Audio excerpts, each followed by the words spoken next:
Landslides and debris flows can happen quickly and without warning. While it's easy to dismiss these natural disasters as something that can't happen in your own backyard, unfortunately, they are more common than we often realize.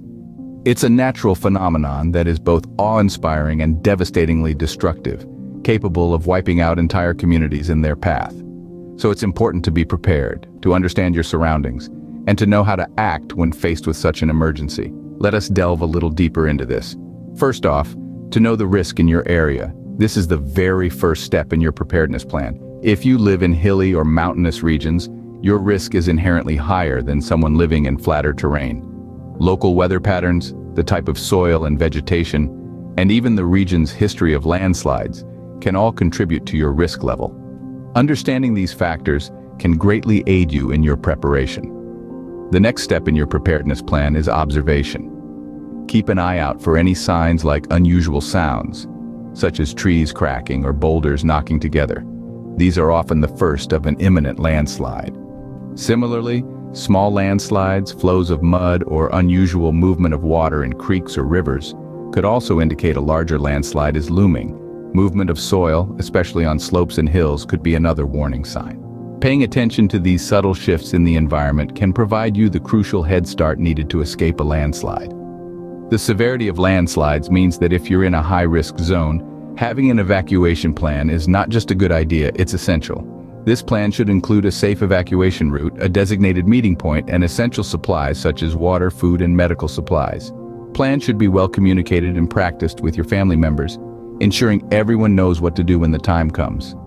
And remember, during a landslide, the objective is to move to higher ground as quickly as possible. This is the most effective way to escape the path of the landslide.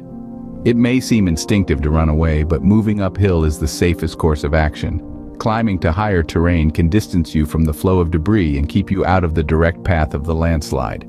As you navigate to safety, it's crucial away from the path of the slide. This area, also known as the runout zone, is where landslide debris is likely to spread. The runout zone can extend further than you might think, and even seemingly safe areas could be at risk. So it's vital to get as far away as possible to avoid getting caught in the debris flow. Another important safety tip is to avoid rivers and low-lying areas during a landslide. These areas are often the first to be hit by debris flows, making them extremely dangerous. Besides, the sudden influx of debris can cause a river to overflow its banks, posing an additional flood risk. So, steering clear of can increase your chances of staying safe.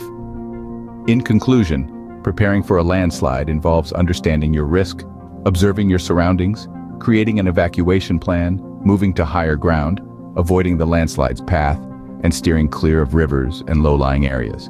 These steps, while they may seem simple, could mean the difference between life and death in a landslide event. It's a stark reminder that nature is a force to be reckoned with, and we must respect it by being prepared. As we close, let's remember one thing: being forewarned is being forearmed.